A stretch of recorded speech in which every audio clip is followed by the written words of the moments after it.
Good evening, and welcome to The Caring View, the online health and social care platform aiming to elevate, educate, and celebrate all things social care.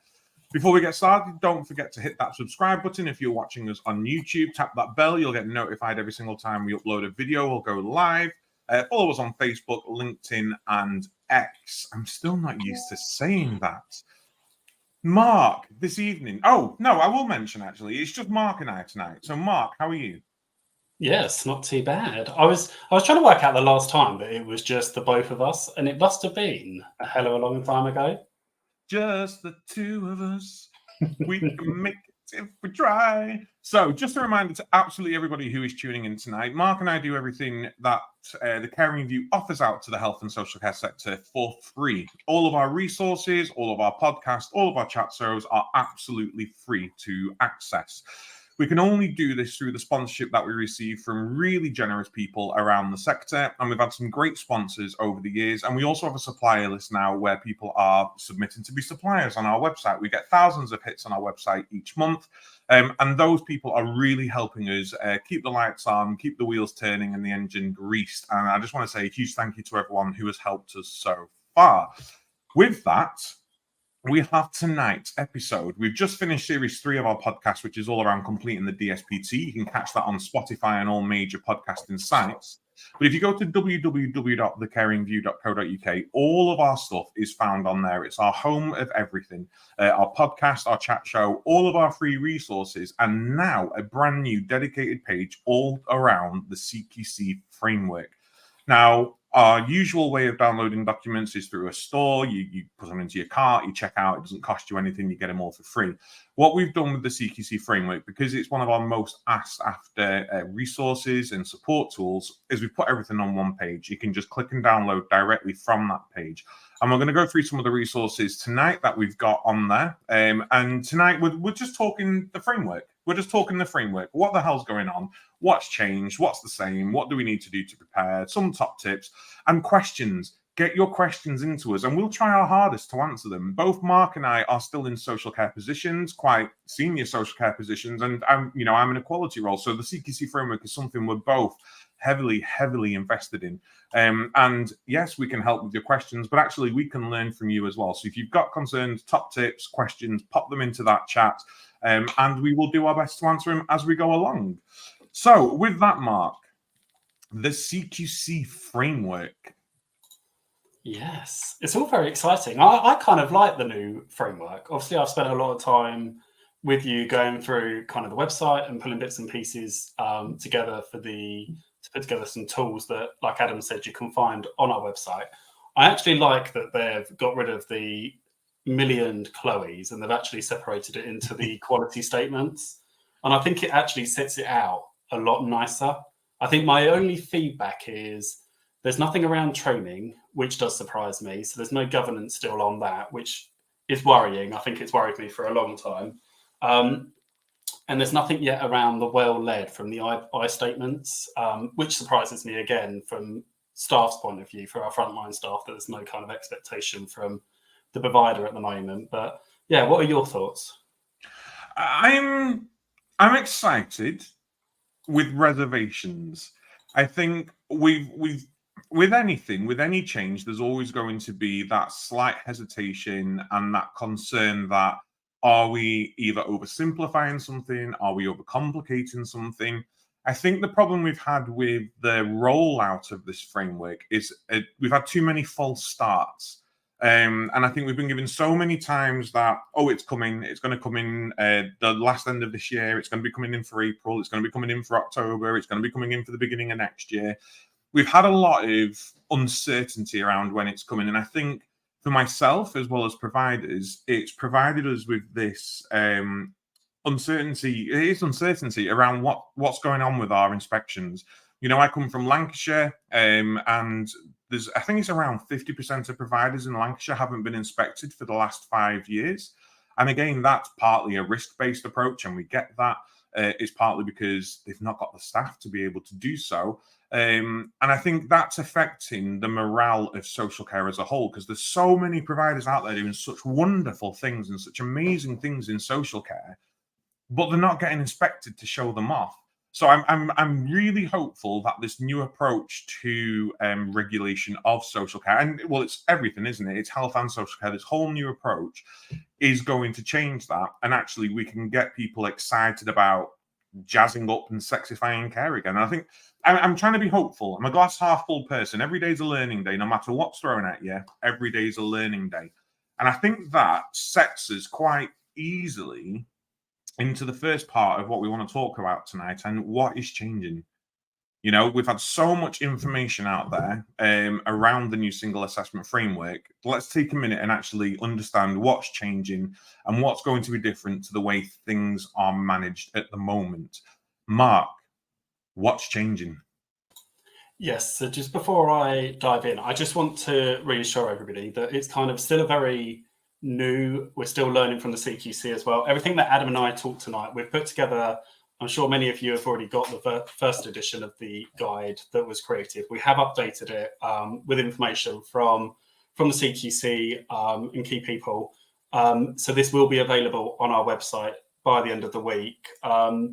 It's got a lot of infographics on it. It's got a lot of information and data and stats and around kind of everything we're going to talk about tonight. So do keep an eye, and we will make sure that we pop that on our socials.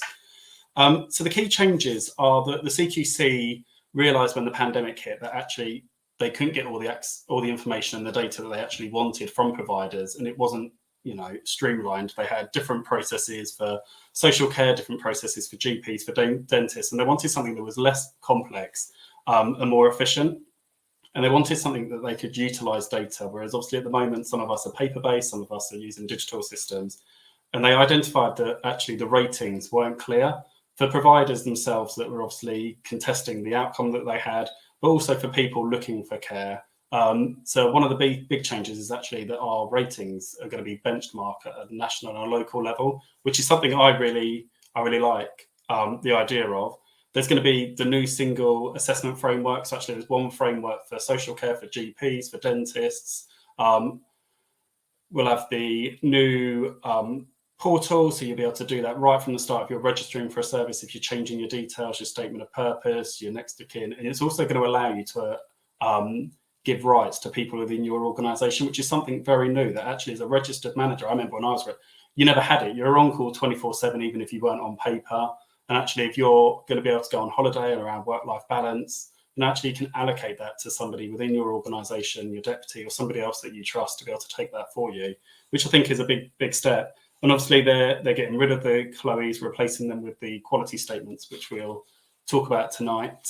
They're bringing in I-we statements, and again, we'll talk about that later. Anything I've missed, Adam? I think the main thing that we need to be aware of as social care providers now is the way they collect the evidence is changing. So we've got 6 evidence categories.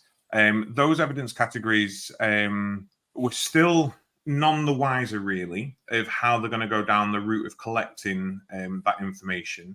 But we're really looking at things like people's experiences, feedbacks from staff and leaders, feedback from partners, observations. Now, observation is your inspection, and that makes up a portion of how they're going to regulate and providers are scoring, processes and outcomes. And I'm led to believe that each one's going to be equal contributors to our overall rating. So it's no longer going to be just your PIR, and then this massive inspection when people come around.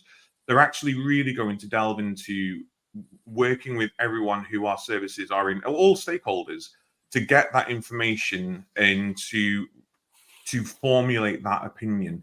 And part of how they're going to do this is with some live scoring. So we're going to get scored. I think it's 1 to 4, 4 for being, absolutely the bee's knees, 1 for being, not so great at all. And those scores will update live. Now, they're not going to go live alongside the framework, as far as I'm aware. I don't know whether you've heard different, Mark, but eventually they will show up on the CQC website. So when people are looking at, how safe is your organization, they will be able to see a score of how well you are in that safe. I think part of that's come around because we still are keeping the 4 rating categories: outstanding, good, requires improvement, inadequate. I am disappointed in this. I think we should have had a more less ambiguous rating system. I was hoping to see something like good with some areas of improvement, requires improvement, but almost good. I think that's a really good morale boost. I think it gives us a good carrot to chase to get better. And I also think it's a good indicator for people looking for services. But this new scoring system, even if we're requires improvement, should allow people to see actually we requires improvement, but we're doing this well, a possible score of this, and this is actually what we're receiving. So it's those evidence categories that we need to focus on now as providers moving forwards. How are we collecting that evidence? What routes do we think people are going to go down to collect this evidence? And how are we going to ensure that the evidence that they're collecting is right? So once upon a day, we used to have a folder where you'd shove everything in and CQC would come around and you'd force feed it them as soon as they came through the door. Look at how good we are. It's going to be different to that now. And actually, it's about using tools. And some of these tools are on our website of how we break down those quality statements and go, right, this is how I can evidence that I'm meeting this quality statement, and or how we're meeting this quality statement. When it comes to feedback from people who use our services, maybe we should be rearranging. In fact, spoilers, let's not get into that. We can do that on how we're talking about getting prepared, can't we? So stay tuned and we'll talk about ways in which we can do this. But yeah, for me, it's those evidence categories that are changing the most. I'm glad to see the back end of the KLOEs. I will say that the quality statements are very much the KLOEs condensed. And I still think it's useful for us to have those KLOEs for now, whilst we're going through this transition, to help us, remind us, should I say, of what things we should be doing and how we can evidence the things that we're doing. But I do think it's a smart move moving towards these quality statements. It's going to make it easier to digest and easier to focus on. And I love that TLAP have been involved in creating the we and I statements. I think it's great to show that co-production of people with lived experience, which is something CQC are literally hot on at the moment. No, definitely. While you were there, I was just looking in the background. I know they're not all on the website. We've got about 17, 18 different documents that we're going to be putting up on the website across the next couple of weeks. All of them we've double checked against kind of what CQC have told us. And I think that's one thing I really want to be mindful of is when I was looking at this and I was using the CQC website and kind of what was out there already, there was so much information that actually wasn't factually correct, which really worried me that it was kind of in the public domain and so easily to get hold of. Simple things like the quality statements, people have put them into documentation, but actually have missed one or two off. So please do be careful what you're downloading. And it's also safe to say that obviously it is a moving game. The CQC have said that things are still adapting, things are still changing. So we'll make sure that we adapt our guidance and bits and pieces. And I would always urge you to go back to the CQC website. So you might download the tools from us or from somebody else, but actually always go back to their website because that's where it's going to be 100% factual. We've got a couple of questions that I'm going to bring in a second. Before I do, I just wanted to touch on a couple of things you spoke about, Adam, the PIR. So we know that that's staying, and we know that the PIR, the CQC has said that they really find that a benefit to all services.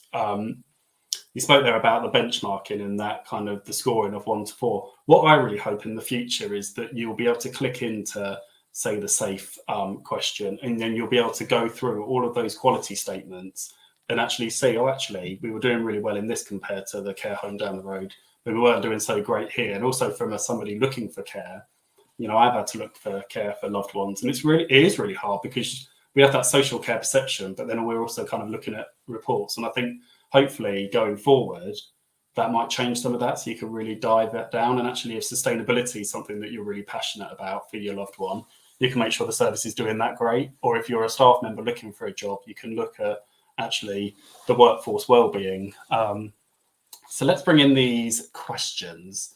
So should we go, just while we're on the scoring, should we go to ZMAC first? Yep, can do. Here we go. So if you score 1 in one of the domains for one quality statement, is it correct that you automatically gives a requires improvement for that domain? So yes. So if you get, so the scores range from 4, 3 to 1. So if you for an overall quality statement score a 1, the highest your rating can possibly be is requires improvement, as far as I'm aware. Now I don't think. No, yeah, no, I think that's the case. I think there is some information on CQC's website for this, and I'll try and find it and pop it into the chat into the background. But I'm pretty sure that if you get a score of 1 for the quality statements in one category, the highest you can get is a requires improvement. And I think I'm going to have to double check this, but I think if you're outstanding, or if you're looking in the outstanding range, if you get 1 or more 1 or 2s in your quality statements, the highest you can possibly get is a good. So don't hold me to that, ZMAC. I will find out, and we will put it into the chat, hopefully, if we can find it in the background whilst we do this. We don't have a guest today, though, so it's harder for us to do the background stuff whilst talking. I'm not a very good multitasker. But yeah, as far as I'm aware, correct me if I'm wrong in the comments. I think the highest you can get is a requires improvement if you're looking in the good domains for those quality statements. Mark, have you heard different? So I've just pinged you something in the background. So Adam does all the technical bits. I just find them and ping them to him.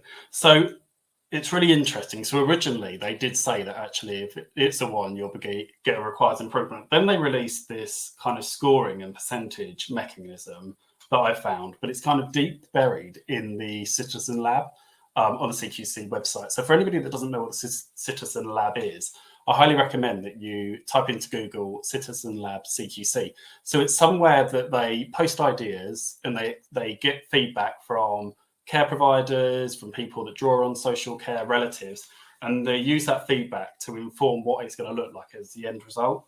So this scoring. So if we look at the quality statement of SAFE, for example, there are 1, 2, 3, 4, 5, 6, 7. There's 8 IWE statements within it, and you can score 1 to 4 out of all of them. It will then give you an aggregated percentage, which is really interesting. Now, I've only managed to find the percentage ratings on the Home Care Association website. So they've predicted, or they've said, that 25 to 38% is inadequate. If you score 39% to 62%, it requires improvement. 63 to 87% is good, and anything over 87% is outstanding. So in that version 2 guide that will be coming out this week, I've popped that in there. And it's interesting when you play around with the scores and bits and pieces, how hard it is to get outstanding. Now, whether this is actually going to come to life when they actually start using the inspection model. Oh yeah, here it is on as an example. Whether they use this, I don't know. Because they've also said that the quality statements are all benchmarked at good. But we will see. I mean, I do quite like this. And here's why I hope that actually in the future, you'll be able to go into that for this one here, the effective. You'll be able to dive in and you could actually say, oh, actually, do they support people to live healthier lives? Oh, they've scored 3 there. And then you can really kind of tailor it down. But it'll be interesting to see. And I think this is one thing that they haven't confirmed themselves yet, how they're doing the scoring. And I think they've been very open that actually they're still accepting a lot of feedback from providers on this. So if you join any of their kind of webinars, they're always looking for feedback after. So I think if there are... So Tina's just come back in on this, Mark. Sorry, Tina's just come back in on this. And I think this is what I'd read on the website from CQC. So the good range, but if there's a score of 1 for 1 or more quality statement scores, the rating is limited to requires improvement, and the outstanding range.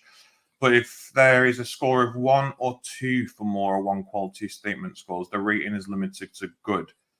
I sort of understand that. It's worded quite odd. ZMAC, I think that's the case. I think it's going to be a wait and see.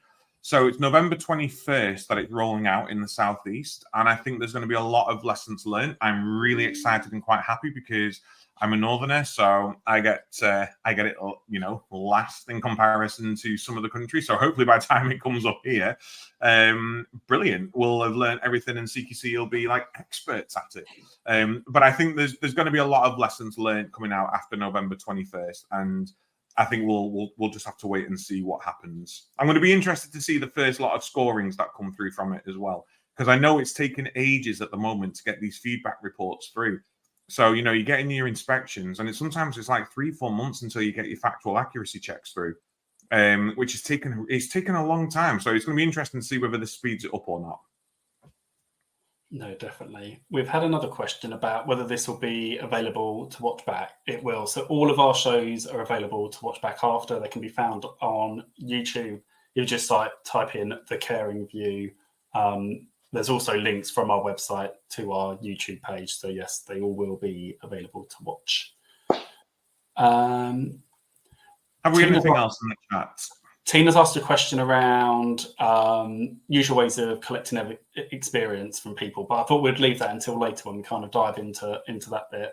And also has asked, how confident are people feeling ahead of the new portal to show how service is using quality enhancements? I ran a poll Monday, Tuesday on social media, and I think at the moment it's very much people are not confident with the new ways of working. And I think the CQC from their last webinar realised that actually they need to do more work to make sure that people truly understand it moving forward.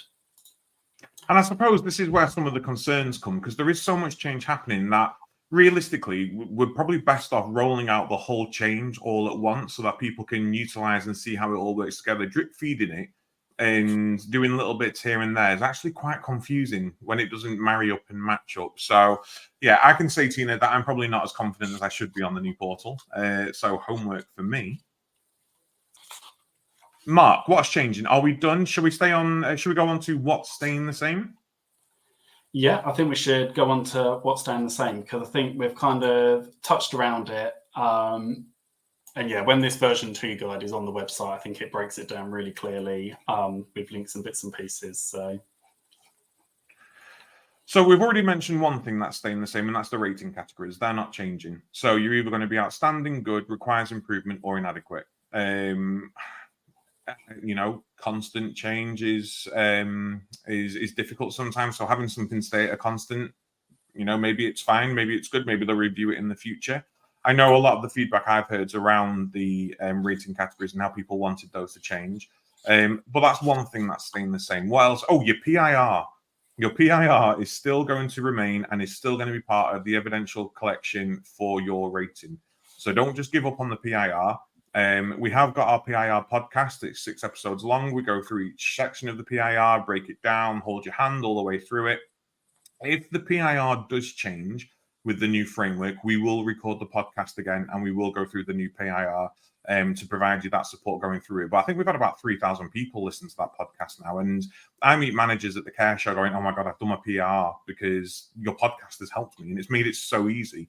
You get an email saying this should take you 7 hours to complete. And I don't know where they get their time management from. 7 hours is, if you're lucky. You know, you want to try and put as much as you can into it and to show off as much as you can. So we really break that down to help you, but your PIR is remaining.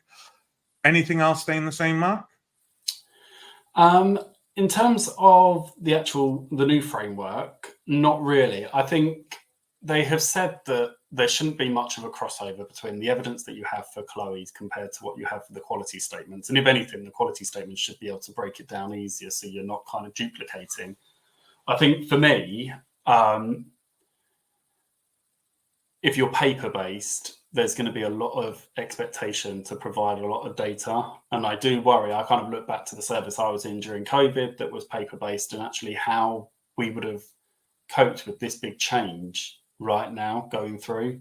So I think if you're not currently digital, there's a lot of funding. And I'm not saying that to push people into going digital because it has to be right for your service. But definitely look at that. And obviously you're going to be going through that digital transformation journey at the same time as the CQC framework changes, and it's going to be a lot for your staff. I think in terms of what's staying the same, hopefully you're informing your staff of the CQC and breaking down that kind of stigma of the inspection. You're involving people in their care and support. You're gathering feedback. So day to day, what your frontline staff are doing, what your teams are doing shouldn't change at all. It's just going to be actually formulating the evidence collecting under the new quality statements. It will be annoying for people that have put together big folders or folders for safe, effective, well-led, and so on, because actually you're going to have to take them all apart. But But I do hope that actually it'll be a lot easier kind of once you've done it. Yeah, and I think one thing we need to remind ourselves of as social care providers is we know what to do. The way we provide care is not going to change. The way we support people is not going to change. The way we lead our teams is not going to change. The way we conduct ourselves with people is not going to change. So for me, I really just want this to be a bit of a PSA and basically say, keep doing what you're doing. You're doing amazing jobs. You've joined up tonight to listen because you want to learn more and you want to do more. Just keep learning, keep growing, keep doing what you're doing. We may just need to adapt how we showcase our evidence. And we'll get into that on how we get prepared and things and top tips around how we work forward. Now, we have, and this is around staying the same, so I'm going to bring it in here as well. So this is from Eddie, and she said, really great chat, thanks. Do you think we need to focus on the regulations that are registered with whilst all these changes happen? I categorically, yes. That's one thing that is not changing is the regulations. And I think it's always best practice for us to have those regulations at the tip of our tongue. So a lot of the documents that we've got on our website around the key quality statements, our gap analysis tools, we have actually linked all the regulations that are relevant to each section to those parts of the quality statements. So actually, even if those quality statements and that new framework's not in your area, you've got an idea of what the regulations are that you're going to be inspected against and regulated against. So yes, definitely keep on top of those regulations, keep them at the forefront, because at the end of the day, whatever they call the framework, however they structure the framework, the regulations are constant and they will not change. And however they regulate us in the future, chances are it's going to be against those regulations. So yes, definitely keep focused on those regulations. Would you agree, Mark?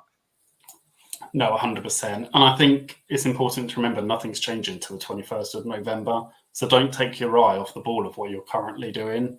Don't put all your eggs in one basket only to be inspected next week and kind of fail because you've not kind of prepped. Keep your eye on the ball. Kind of implement this slowly. Maybe dedicate a couple of hours a week to it so you can kind of really get to grips of what's changing. Get to grips with those quality statements and kind of do it slowly. Don't kind of dive all in. Don't get off this kind of webinar and tomorrow think, right, I'm going to go and do this. I'm going to do that. Like, just take it all in and do it slowly. Because even the CQC has said that actually they're going to roll it out to the south.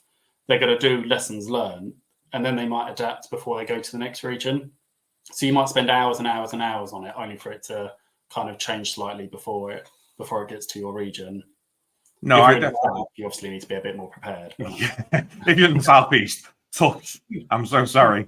Tell us how it goes. No, I agree, Mark. And I think, have we got a tool where we've compared the KLOEs to the quality statements? If not, we'll put one together, which will help you. Have we? We haven't. Now, the only reason I haven't done that is because the CQC has said that they've had a lot of people requesting this, and it's something that they're looking into. And I thought, well, actually, if the regulator's going to put one together, we might as well wait for theirs to come. So, all right. Well, I mean, definitely, and like you say, things are changing on an ever fluid basis. So let's just wait and see. So for anyone who's just joining us, because I've seen a few comments in the chat, you can get everything from the www.thecaringview.co.uk. All of our resources are on there, and a lot of the stuff that we're discussing tonight is on there as well. And if it's not on there yet, it will be this week. Just a reminder, Mark and I do this in our spare time. We're gluttons for punishment. We both work full-time jobs, and we're trying to do this in the spare minutes that we do have. So I promise you more resources will be coming onto our CQC page as the week goes on. So please do keep checking it out. So PIR remaining, the way we provide care remaining, the rating categories remaining, inspectors remaining. I suppose the only thing that we didn't mention at the beginning is, and I'm going to call them SPAs, but I don't know whether CQC are going to call them SPAs because it's capital S, capital P, lower, I don't know, SPAs. It's an anagram, something assessors. And they're going to form part of the team with our inspectors as well. They will be coming out. Inspectors will be coming out. I'm not entirely sure myself, and I don't think CQC are fully sure themselves of how this is going to work. But chances are it might not just be your inspector that you see. It might be an assessor that comes out and that you see that forms part of this observation evidence collection process. So I would still say keep nurturing your relationships with your nominated CQC inspector. I think it's always a great plan, and it's always great to do. They may start using communications from yourself as part of their evidence sort of collection. They may use it as part of the sort of, oh, I'm reassured here, but I'm going to still look when I come down. And it also allows us to have that candid conversation going on. It takes away that fear of them just showing up on the doorstep and us not knowing them. I just don't know how that's going to work with the assessors myself. Are you any more knowledgeable on the assessors side of things, Mark? No, it'll be interesting to see once they've kind of done the pilot in the south what that looks like, because what they've said is that they're going to identify the services that they're going to inspect first. But I think there's such a backlog already. Actually, are they going to wipe that backlog and start again, or are they going to try and clear that backlog? I think they're still recruiting, aren't they, into those inspector roles, into those lead roles. But yeah, it'll be interesting times to kind of monitor. And I think it's safe to say, actually, if you're currently outstanding or good, it might be that you don't actually have a face-to-face. It could be an off-site visit where they're just collecting data, or it might be that they're actually collecting data from your GP or the district nurses or your local authority, from Google reviews, from your Facebook reviews, if you use carehome.co.uk. So they're going to utilize the data that is freely available on the internet. So I think your ratings could change without actually having inspection. So I think one thing we do need to take away, and it is something we should all be doing, is actually engaging positively with those around us, those multidisciplinary teams, just to have those kind of collaborative working relationships. And I think one thing, it might be that you've had a named inspector and you're very lucky if you have, and that might disappear. But I think one thing we shouldn't stop doing is actually updating the CQC with what we're doing. So I know, Adam, you and I have spoken in the past about doing a weekly or a fortnightly email to your inspector, letting them know what's gone well, what hasn't gone so well, what lessons learned, anything that's had a significant impact on the service or the people you're supporting or your teams. And I think that shouldn't change. I don't think we should stop that. And even if you lose your named inspector, you should still be sending that through to the inquiry's email address. Obviously, make sure that it hasn't got any identifiable data on it. But yeah, because they'll still link that with your service in the background. So you might not necessarily get a reply like you might at the moment, but they'll definitely still link it. So when it comes to your inspection, they're still going to have all of that data freely available to them. Yeah, definitely. I'm just going to, whilst we're talking, pull up the quality statement. Should we have a look at them? And should we have a look at what they're going to be? Now, thank you, Mark, for this. It's all in one page, which absolutely helps us here. So we've got... I'll move the top of the screen so you can see it. Yeah, so we can read it. So we've obviously got the 5 domains: safe, caring, responsive, effective, and well-led. Now, my math's terrible. We're around 33 quality statements, is it? Or something like that? 1, 2, 3, 4, 5. So definitely a lot less than the 35. Definitely Yeah. a lot less than the 100 plus KLOEs that we'd originally had. So under safe, we've got learning culture, safe systems, pathways and transitions, safeguarding, involving people to manage risks, safe environments, safe and effective staffing, infection prevention and control, and medicines optimization. And it's worth reminding everyone at this moment that actually these are the same areas and domains that everyone is being inspected against. Be that health, be that your GP surgery, your ICB, because they're going to get inspected now, your local authorities, because they're going to get inspected now. So all of these quality statements are going to apply to everyone. So it's really good for us. So let's use safeguarding for an example. You're putting your safeguardings in. Let's just use safeguarding as safeguarding submissions as this example. It's taking ages for these safeguardings to get acted on. Your local safeguarding board's not gotten involved, or they're taking too long to respond. It's always good practice to have a register so that you've said, I've submitted it on this date and I've chased it up on this date, this date, this date, this date, and this date. because moving forwards, that evidence might be used towards an evidentiary collection for the local authority, for example. It's covered your back because you've said, I've done everything that I can possibly do in this situation. But just doing that as good practice is great. Doing that and saying, but my local authority is not supporting me as much as they should be doing. CQC have that power now. And that's not me saying go all gung-ho against the local authorities. We need them, and most of them do amazing work. But it's just about protecting ourselves and, you know, I'll put intended, safeguarding ourselves from any sort of blowback. I think the safe categories are all quite self-explanatory. I don't think there's anything there that we wouldn't have expected to be there, Mark. No, I don't think so. I think the only thing I would have thought kind of under either the effective or the well-led would have been that training element, but otherwise, no, I think everything else is there. I think it's nice to see that actually they've put in about the workforce around kind of well-being in there. Obviously, sustainability is a big topic at the moment, so it's nice to see actually they're going to be looking at actually our sustainable practices. We are creating at the moment a sustainability guide with a couple of other people in the sector that are a lot more knowledgeable and skilled in that, but that should be coming before Christmas. So again, do keep an eye out for that. We've had a lot of feedback from people as well about that being an easy read. So that will be available as an easy read version too. Yeah, definitely. The only thing I would probably touch on around the safe is the learning culture. So I just don't want people getting confused and thinking, well, you know, everyone goes on training and this and that and this and that. I think learning culture under your safe, that's your lessons learned. How are you documenting that? How are you evidencing that? You know, even the simplest of things, something that you might not even think you're at fault on. How have you learned from that? What processes have you put in place? What's the impact been on the people that you're supporting? So learning culture in your safe is all around, actually, as an organization, how are you learning from things that are going on to improve the services you're providing and to keep everyone safe? Because we've also got the learning side in the well-led, you know, your learning, your improvement and your innovation.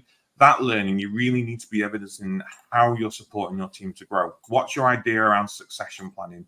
How are you promoting learning and growth within appraisals or supervisions? Are people on individual learning plans?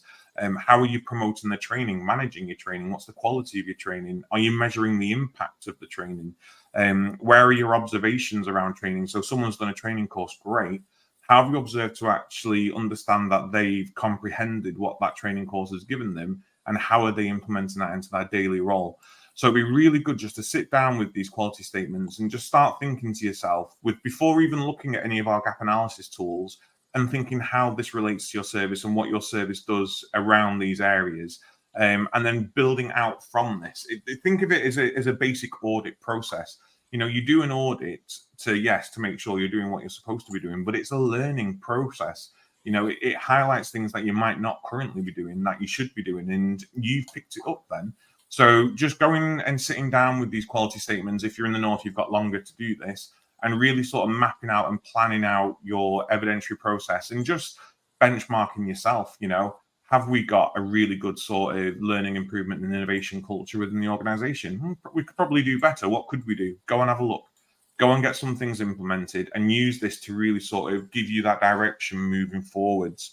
But I think they're easy enough. I think they're quite good in my opinion. And I think the quality statements that go alongside them, the we statements, really provide that bit of meat and sustenance to them, doesn't it? No, absolutely. And I was just having a look in the background at what's not available on the website yet, and some things that are available. Sorry, I've got so many windows open. So available on our website at the moment, we've got each of the key questions in the quality statement. So it breaks it down. There's one per key question. It has each of the individual parts, what the expectation is from the CQC, the I statements that go alongside it, and then it's linked to the related regulations. The CQC, some of them, they do have other regulations to consider, so they're included. We've also included where it's applicable, the ones that are relevant to the local authority, because I think we haven't really dived into local authority in any of the documentation really that we've put together or the guide. But actually, if you go on the CQC website and start having a kind of a nosy around that local authority section, there is so much more information on theirs around kind of what potentially ours might end up looking like. I actually found it really informative, a lot more kind of best practice. So we know that the CQC are going to be putting together benchmarks of kind of national, where we have national data. So it might be actually best guidance around sustainability and what that target should look like for organisations, regardless of sectors. And local authority, they've started putting together those guides already. So definitely go and check them out. Yeah. Okay. Sorry, go ahead. Oh, no, I was going to say, Adam, you spent time putting together the gap analysis template. And again, there's one for each of the quality statements linked to the regulated or the related regulations. It's got your current situation. So what are the people's experience, the feedback from your staff, and then where there's gaps and any required remedies. And I think it's a toolkit that you could start using now. So when I said actually don't dive straight in, but just maybe dedicate like an hour or two a week, it could be that you just do one of these per week and actually really spend time with your team working out, this is what we're doing, this is what we should be doing, where are we at with this, involving kind of relatives and the people you support.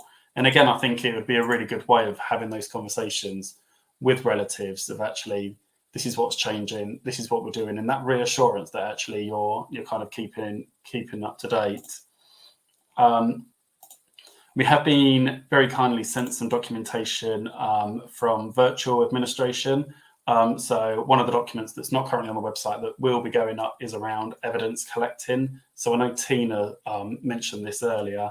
So Tracy at Virtual Administration has very kindly put together almost like the folders that people would have had, but obviously everything's going digital. So what you can have on your computer, so it breaks it down under each one. So for SAFE, for example, you've got your data sharing evidence, your DBS checks, your GDPR, handovers, infection control.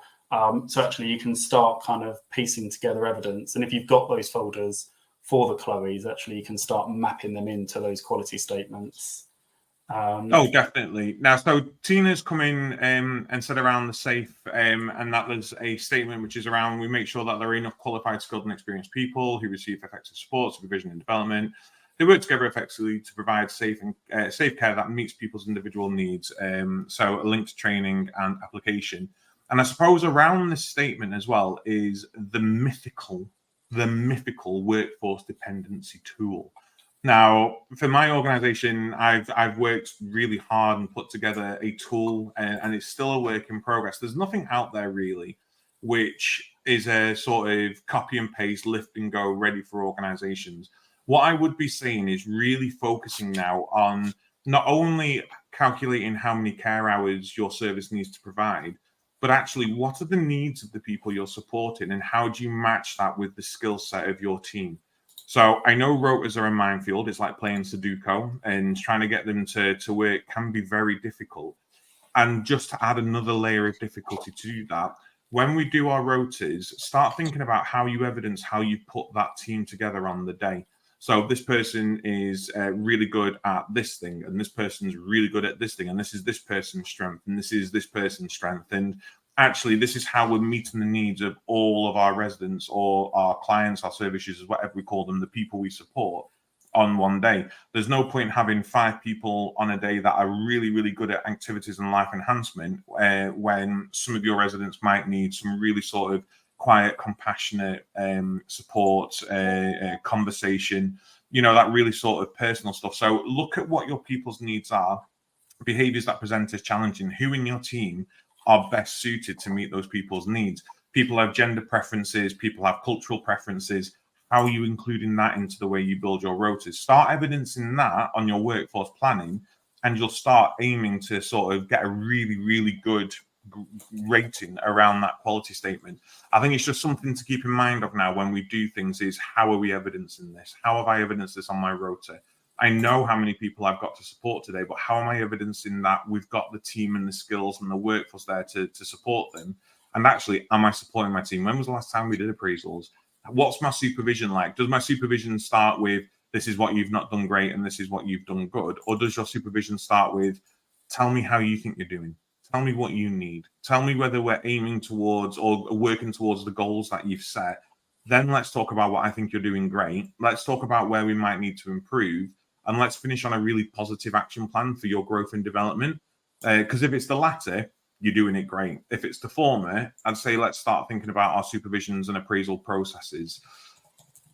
Have we got any other things in the comments, Mark, before we move forwards? Let's have a look. We've got a question here around many companies are between registered managers because of staff shortages. Can I ask how this impacts a company when they are inspected under the well-led section?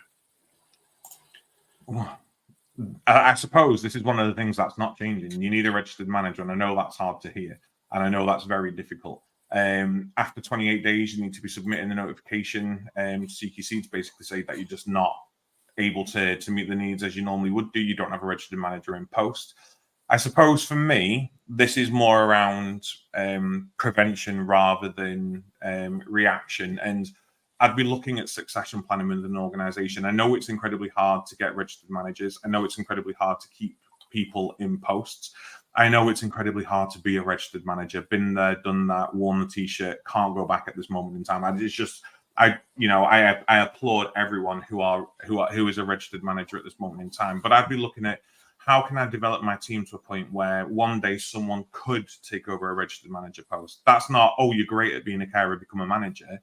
How are we putting in like a 3-4 year plan so that if our registered manager does decide to disappear, we've got someone trained and ready to go. And even if that person's trained and ready to go and we've not got a registered manager post available, they could actually be a registered manager for someone else. And we'll lose a team member, but we'll help another organization. And that's my idea around succession planning and what we need to be doing. In regards to how CQC are going to see this, I think they're going to see this how they would always see this, be it with the KLOE framework or with the Single Assessment Framework. And I don't think their stance is going to change on this. Mark, do you have a different opinion? No, I don't. I think they're going to be more worried about the impact to your teams and the people you support and how, as an organisation, actually you mitigate those risks. Yes. And I think actually you might get away with not having a registered manager for a while. Actually, if you're the nominated individual or you've got somebody that can step up, maybe the deputy manager that might not have the qualification, might not want to be the registered manager, but can just take the service by the reins. I think my advice would be to, if you've got a named inspector, and again, if you haven't used that inquiries email, is just update them on a weekly, fortnightly basis of what you're doing to try and employ a new registered manager, what methods you've got to mitigate any risks, anything that you've done that's worked really well. And if you've had something actually that hasn't gone so well, be open and transparent about that. There's nothing worse than lying. If you put an advert out and you've had no applicants, tell the CQC inspector that you've had no applicants. But network around as well. Use the kind of the Facebook groups, the forums there are on Facebook, LinkedIn, and yeah, just see deep dive onto Indeed at what job adverts are kind of going in the local area for registered managers, and are you competitive? I think you touched there on succession planning, Adam, which I think is a really good point. We do have a show on the 12th of December around succession planning, following the care show, which was a really good conversation. We've had a comment from Tina around in-safe and effective staff. It states, we make sure there are enough qualified, skilled and We've done it, babes. I've done that one? Oh, yeah, we've done that one. There's too many comments tonight to keep up with. Oh, I know. There are loads coming in as we talk. No, I don't think so. Just thank you so much for your reply. Very useful. I think if you've got any questions following this, please do reach out to us. So we do have on our website, there is the contact buttons, which will come through. You can also reach out to me on LinkedIn is probably the best one. I don't think the KLOEs has a message. Go on, Adam. No. I'm just thinking, should we move on to tips for preparing for implementation? Because I think, a lot of people are going to want to hear about this. And we have had a comment come through from Eddie who says, we understand that feedback from people represented such as relatives is key. That may be hard for some providers, but under the Single Assessment Framework needs more thought. And when we were at the care show, Mark and I did a talk very similar to this. And I think one of the things I would say about preparing for this implementation is nurture your relationships. Nurture your contacts, nurture your relationships with your relatives, with the people that you're supporting, with your local communities, with your stakeholders. Keep those relationships strong. make sure that you're telling them that you're not just a feedback positive organization. Actually, their feedback is shaping the way you do things. As a provider, it's annoying when people ask for our data. We fill this capacity tracker, do this, do that, take this data from us, blah, blah, blah, blah, blah. And actually, a lot of the time, we don't know what happens with it. And we become disengaged because we get fed up with providing all this information and nothing's happening with it. And it's the same for relatives. It's the same for people we support. They give us feedback. And if they don't see anything changing and they don't see what's been done with that feedback, they themselves will disengage. And, chances are we'll be not seen as responsive. We won't be seen as a well-led organization. So it's really just about empowering the people we support and their circles of support to go, you are shaping what we do. Same with your team. Listen to them and really listen to them. I always say one of the hardest things about being a manager, about being a leader, is keeping your mouth shut. And I mean that in the nicest way possible. But if we're inviting our teams to give us the feedback and we're asking them for their sort of opinions, we sit there, we take it, even if we do not like it, we take it and we go, I really, really value this. Let me go away and think about it. And I'll put some thoughts together and we'll catch up again at X date and let's go through it together. I think if we respond straight away, we're automatically telling them we haven't listened and we've been wanting to say something ourselves. And actually, they're saying what they want to say, but we've already made our minds up. And that, again, disengages our team. If we can provide that really nurturing culture, then when CQC are coming around and talking to our teams, they're going to give us the most glowing reviews because they believe in us, because we believe in them. And it's not a sense of making them feel like they're valued. They will be valued.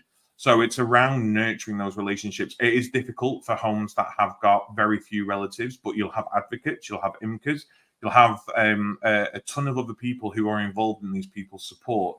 So it's really just spending time to get to know the families. Have your relatives meetings once a month. Do it with wine or cheese or biscuits, or have them themed. Do them at the same time as your resident huddles or your resident meetings, and bring them in on some of the trainings so they can see what's going on. It's really now about building and nurturing those relationships. We should be doing it anyway.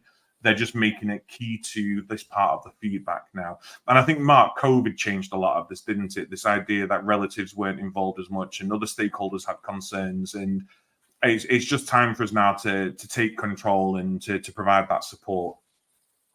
No, definitely. And just on the subject of relatives, I think we've got a really good relationship with Care Rights UK, formerly known as Rights for Residents. And I think they've openly said, if you want advice or you've got problematic relatives, reach out to them, because actually they've got a whole network of other relatives that can give you some kind of steering and some kind of tips on actually how you can win people over. Or if you're thinking of implementing something, you can run it by them and they'll kind of push that out to see what people think. So I think really utilize them, because I think they're a really good resource. And I think sometimes we overestimate the power that relatives can have. So I've just seen a comment in the chat saying they can't hear us. If anyone's having sound problems and can't hear us, and you can just see my bearded lips moving around, please pop in the chat to say that that's the case. And I will try and have a look in the background to see what's going on.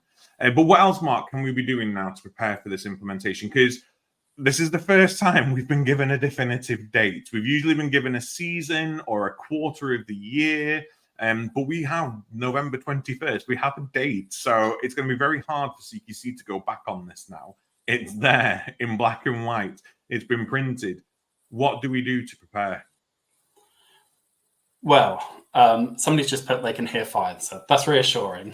I'd like to think after 50 minutes if people can. But yeah. Everyone's just sat there looking at us. Just look at us. Yeah, I like to think that it won't be pushback. I mean, we might see it pushed back from the other regions. I think it will definitely go live in the south. I think before we move on to tips for preparing, I just wanted to touch on some things that I think we should all avoid as providers. I think the first, and I know there are consultants that are commenting, is do not go and pay a ridiculous. I've seen somebody that's charging £1,000 for them to give you a webinar, very much like what we're doing tonight around the changes. Please save your money. I'd much rather you gave that £1,000 and split it between your staff team, or ordered in, pizzas or something. It will go a lot further than you're going to pay. If you do want to pay a consultant, it would be to do a mock inspection so you can currently see where you are sat against the framework as it stands. because that will give you actions and things that you can implement, which the CQC will really like, that actually you've taken that initiative, that you've learning from kind of things that aren't in place. I think burying your head in the sand is something you cannot do. This change is coming whether we like it or not. So yeah, don't bury your head in the sand. And sorry, Mark, just on that, and we don't want to do anyone out of business. That's not why we exist. It's not to say don't go and spend your money there, but the information we're providing you tonight, the information that's on our website, is all that's out there. You know, the information is out there for free. We just want to collate it for you, because at the end of the day, we pay our fees to the CQC. We pay extortionate amounts out in wages and everything else, and it's only getting harder year on year on year. We just want to give you this to get you head started. If you feel like you still need a consultant and stuff, fine, go and do it. Absolutely fine. Mark and I would love to do it. We just don't have the time. But yeah, just really try and utilize trying to find stuff for free and get your teams involved, because this should be a team thing now. So task your unit managers, your deputy managers, your senior leaders, your senior carers, your nurses to go out and all go and find a piece of information around the new CQC framework. Just task them to go and have a look. You know, give them an idea. I want you to go and find out something about SAFE. Go and find me something around the new quality statements. And during that process, they'll probably end up reading 15 web pages, learn a load more themselves, and then bring it to you. You'll see information you might not have seen.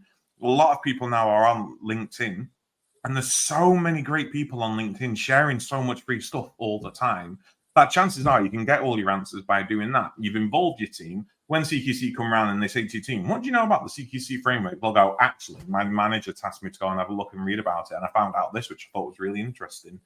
Big tick. Big, massive green tick. Really, really helpful.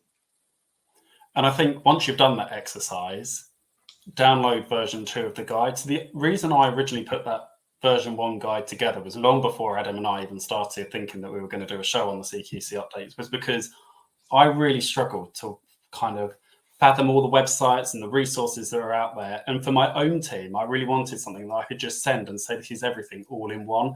And that guide has just grown over time. So actually get them to go out and do some homework, like Adam said. So they've got to kind of get used to that CQC website and find their way around it, but then give them this guide, because I like to think it was written for my staff as kind of a very easy to read, easy to digest tool that you can just implement.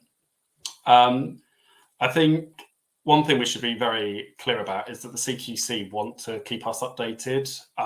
So they've got a lot of ways in which to stay updated. So they've got their provider bulletin.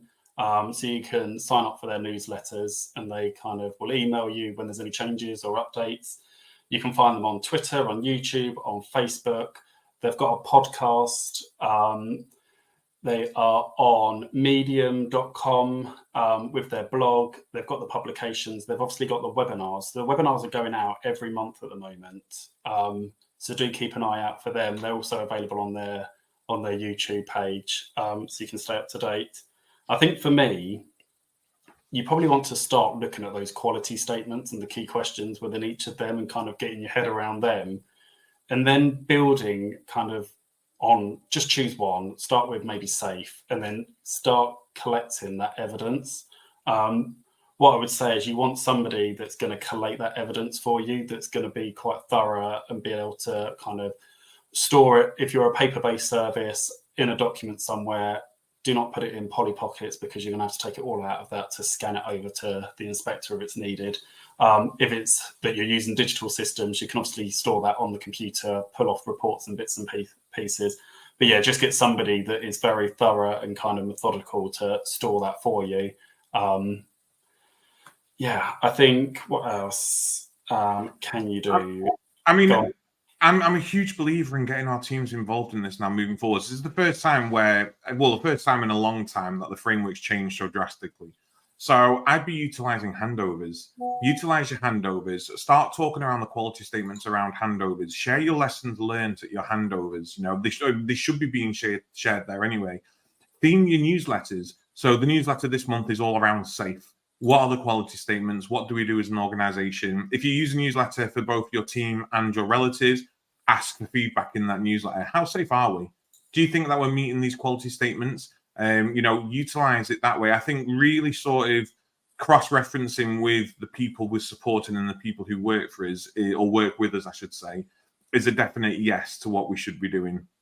I know CQC don't want us to, but prepare for your next inspection using KLOEs and the quality statements, because chances are, if you're going to get inspected in the next couple of weeks and you're not, even if you're in the south, well, say even in the south, no, even in the south, next couple of weeks, you're going to be inspected against the old framework. Now, chances are they're not going to go out and inspect anyone in the south on the old framework with the new one coming in so soon. But really, please don't just give up on the KLOEs now. We need to make sure that we're sticking with those and that we're preparing them. Start collating your evidence yourself. Change the way that you do your quality monitoring. So you do your surveys with your team and your relatives, absolutely fine. Start sending surveys to your care home teams, or your GPs that come and visit, or your district nurses, or your social workers that keep coming, and ask them how they think you're doing. Ask them if they've got any sort of suggestions or any feedback for you. It's going to help build your relationships with them. It's going to give you a completely different point of view. And then when you collate all that data together and you do your trends analysis and you do your data analysis, you've got some really differing sort of points of view to go, oh, this person thinks we're doing it like this. This person thinks we're here. This person thinks we're here. Who have we not got in touch with? So when CQC come around and they go, how do you monitor your quality internally? You can go, actually, we go and ask everyone. We ask everyone how we're doing, and we build those relationships up this way. There is a really good spreadsheet on the CQC website, and I will try and bring it up while I hand over to Mark. And it breaks down how they're going to use the methods of evidence collecting against the quality statements.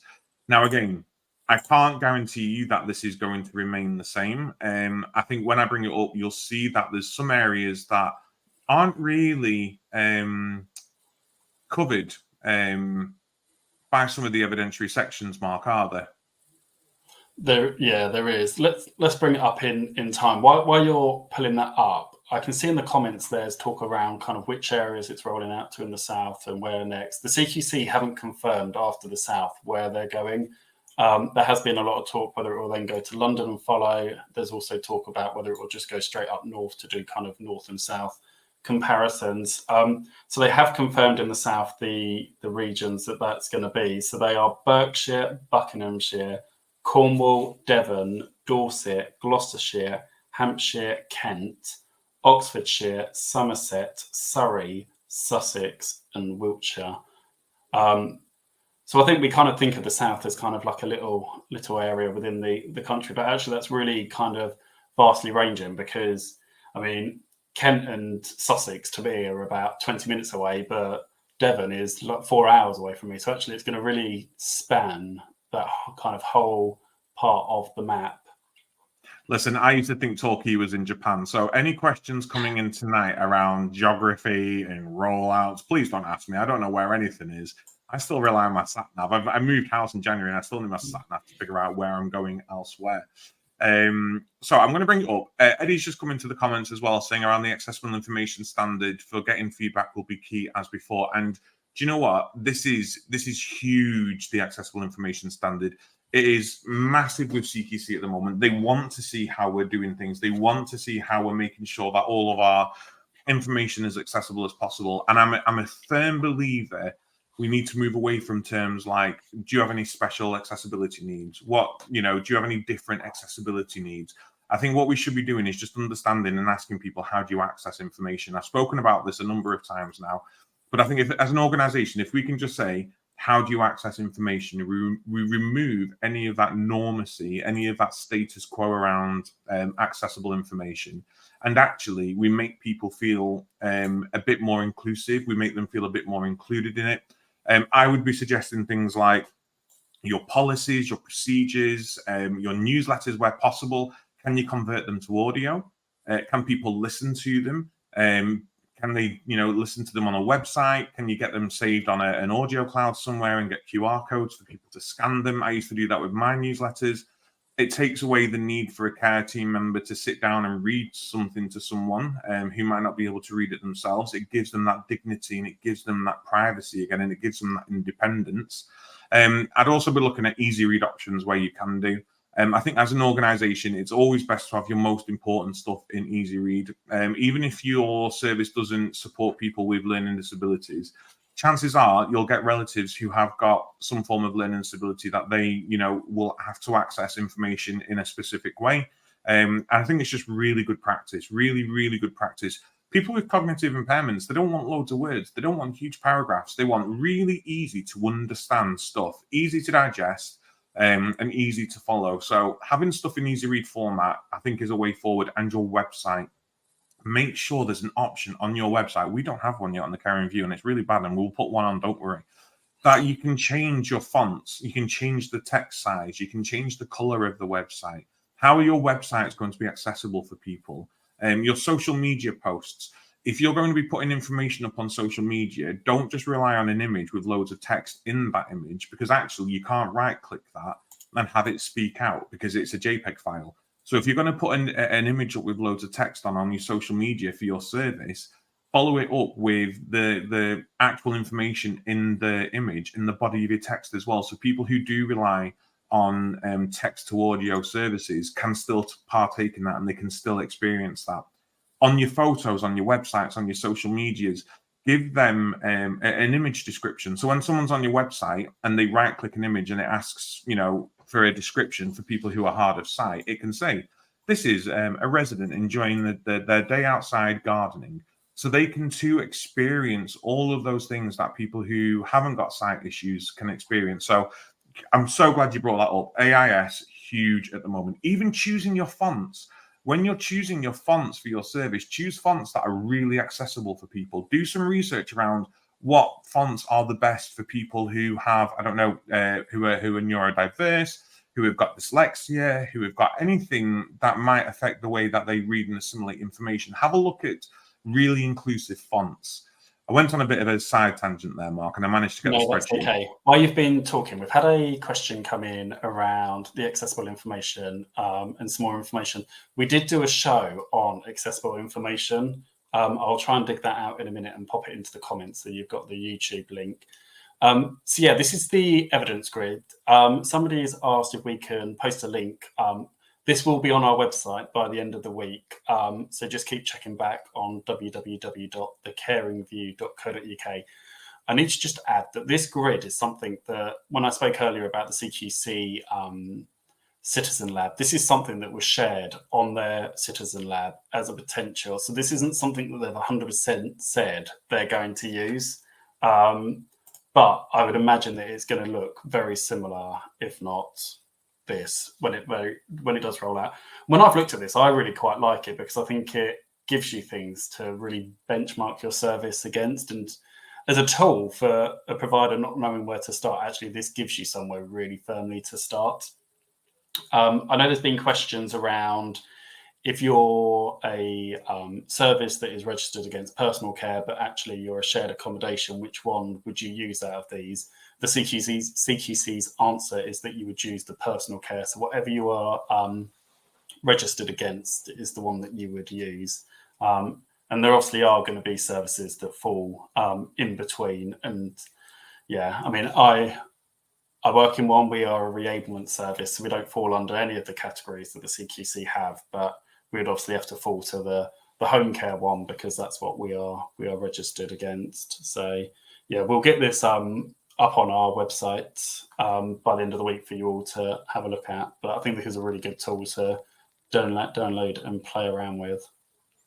I think for me, it's a really good tool. It's a really good sort of benchmark for us thinking, right, so they're going to look at people's experiences for all of the domains of safe under the the domains of safe and the quality statements. I'm just confused as why there's nothing in outcomes, and I don't get it. Because as social care providers, we're all about life outcomes. We're all about impact. We're all about how is what we're doing affecting people's lives. How is the stuff we've implemented reduced falls? So I don't get the outcome evidence category completely, if I'm honest, because at the moment, as it looks, as it stands, they're not using outcomes to assess any of the quality statements. Am I reading it wrong? No, so there isn't. So on the last CQC website, and I've been collating an FAQ list here that I've seen on CQC social media and their responses and on their webinars. So this is one question that came up time and time again, is that there isn't outcomes for some services, especially in social care. Why is this? So the CQC's response was, where there is a consistent and national data set, such as mortality rates, admission to hospital, vaccination data, this is what they are feeding into the outcomes. In social care, where national data sets aren't currently in place, the CQC will prioritise people's feedback with care satisfaction rates, etc. The CQC have said that if providers feel like there are any other forms of outcomes, that they will welcome that during kind of that data collection. So I'd imagine for this, the evidence grid there around kind of the home care one, they're probably going to start using data from Home Care Association, from Skills for Care, because obviously they've just become an official body, haven't they, for data. So I'd imagine we'll see a lot of our kind of benchmark data driven from them. And again, I think that'll be quite handy, because at the moment we can go onto the Skills for Care website and we can benchmark actually where we are. You can put in your postcode, you can put in kind of how much you pay your staff, all of those little bits and pieces, and it'll pull that through. So you can really benchmark. So yeah, I think if there isn't an outcome box that's highlighted blue or yellow, and I don't even know if there's a key about what is blue and yellow, having a look here. But I think if there isn't a box highlighted, play around with some of the data that is out there. Oh, there's the key. That's out there at the moment, available on the World Wide Web. So go on to Skills for Care. Obviously, they have that accreditation, and then you can benchmark your service against kind of a national and a local standard. Adam has also just shared the accessible information link into the comments. And if you don't want to watch the episode on accessible information because you've not got the time, it is available on our podcast site. If you go onto Spotify, we've actually got a couple of playlists set up. And one of the playlists is Rewind, where we put some of our really sort of great conversations that we've had on YouTube, and they're available in audio format only. So when we look at the gap analysis tool, Mark, which you can download from the website, for me as a provider, I know we've got this as a sort of tool to see how they're going to be using those evidence categories to monitor us. I'd love, and I think this is my approach, and my approach is going to be probably different to many's. I'm probably going to try and fill my own evidence in each category, evidence category for each quality statement, so that I know that I've observed things, that I know that I've seen those outcomes. That we understand those processes, and I'm really just trying our hardest to get as much information as we possibly can do. Because at the end of the day, CQC will inspect us in the way they want to regulate us. We do our service every single day. We live and breathe what we do. So actually, maybe we should be using these evidence categories for absolutely everything. I might try this, and it might be a catastrophic fail, and I might go, actually, no, it's just not possible. I can see why CQC have taken this approach. I might go, actually, I'm really glad I did this process, because I've learned a lot more about my service, and I've learned a lot more about how I can start observing better and how I can monitor the quality better. But yeah, really great tool. I do think this is on the CQC website, and I might be lying, it might not be, but either way, we will pop it up onto our website, hopefully by the end of tomorrow, for you all to be able to download and utilize. Yes. What was I going to say? Somebody in the comments, Eddie, has put about triangulation within care planning and feedback. For example, somebody with a visual impairment, how do you get them involved? Completely agree. And I think that's one thing we haven't touched on, is the CQC have said that they're aware that there's fictitious, people that leave Google reviews. If it's a staff member that's been dismissed or have left under a cloud or something, there might be people that whistleblow anonymously, and the CQC are aware of that. So they will be utilising data from other sources and from yourselves to triangulate that. So actually, it isn't just a one-sided view. Yeah, and I suppose this is like within our care planning now. So a lot of our care plans allow, especially if you're using digital social care records, allow audio to text.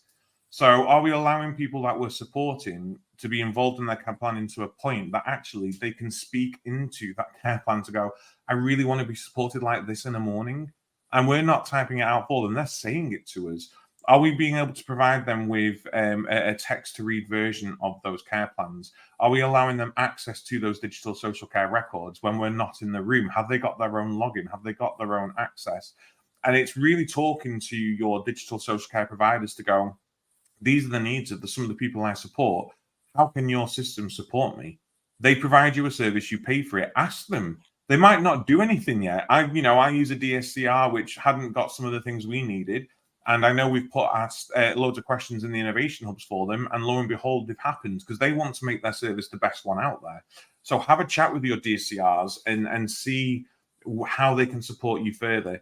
The only thing I would say, and we touched on this the other week around data security protection, is if you are using digital services and you are putting things on the web and you are utilizing other services to help you with your accessible information, and you're putting in potentially sensitive data, always make sure you take off their privacy policies, their information governance policies. Have conversations with them about that, how that data you're putting in is going to be used. And if at any point you feel uncertain around the protection of the data that you're putting into a certain website or a certain tool, don't stop and try and find another way. And evidence that. Download those documents, download those email conversations that you're having with your digital providers. So you've got the evidence that you've asked the questions and they've responded and they've given you the information you need, because CQC will want to see that. And it's just good practice. It helps you when you come to do your DSPT. But yeah, it really is. And in your care planning, spoke to daughter, spoke to son. They were part of this care planning process. We all discussed this. This was the feedback they provided, and this is how we're going to monitor the outcomes at the next review.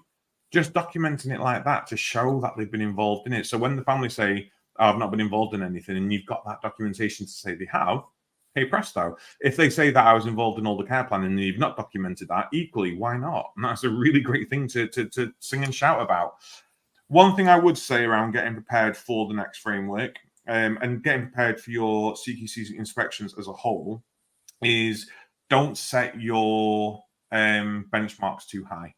So I'm thinking training. Yeah, training, everyone wants to see a training. They all want to see a training matrices, and they all want to see green across the board. They want to see a training perfect. Don't sit there to yourself and go, right, I'm going to make sure that 95% of my team have received their training, and this is going to be my benchmark, and I'm going to write it into policy. Chances are you'll never be at 95%. And if you're not at 95% and that's what your target is, and you've told CQC that's what your target is, even if their threshold is 80%, they'll benchmark you against the 95 that you want to achieve. Don't set yourself up to fail. Set yourself to a score that meets their needs, maybe a little bit more, and then exceed it. Exceed your targets. Look so much better. Don't say to CQC, oh, my DSCR is great because it gives me 24-hour access to care plans, and then not act on daily care notes. Make sure you're doing 24-hour checks on your care notes every single day. What were the care notes like yesterday? Did everyone receive repositionings at the right times? Have we met fluid targets? Are notes being written in that person-centered way? You've got the access at your fingertips. So make sure that the ways in which we monitor care planning and care records changes alongside that. Otherwise, again, you're setting yourself up to fail. Tech is great. These sort of innovations are great. We just need to make sure that we're using them to the best of our abilities. The only other thing for me, I'm very conscious of time and people. I know, it's gone so fast. It always goes so quick. We do love the sound of our own voices, though, don't we? One thing, and you won't be able to use this against the quality statements, but if you Google self-evaluation tool guidance, care inspectorate, I came across this and I shared it to my LinkedIn a couple of weeks ago. The care inspectorate have this self-evaluation tool guidance that I actually found really beneficial to read. Some of it is similar to what the CQC look for, but actually what they do is they really break it down into kind of the quality, the key areas. There's like tools that you could easily adapt into your own service. It talks about kind of, I'm just scrolling through it. It's 16 pages long.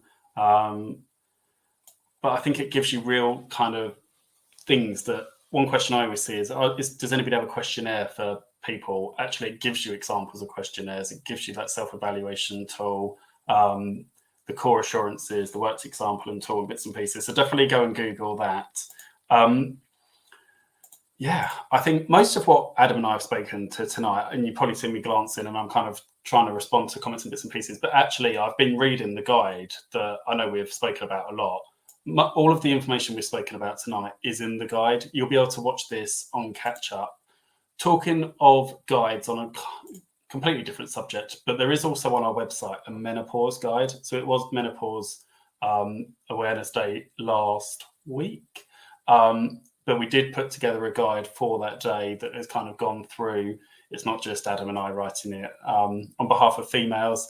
It did go through 2 other people, and we utilised the menopause sessions that we'd had on here with Miss Menopause and Jackie McBurney from the NHS. So again, Adam's obviously shown you here, there are so many free resources. Everything we do is free. If there is something that you're looking at on that right-hand side of that screen there, just drop us a message.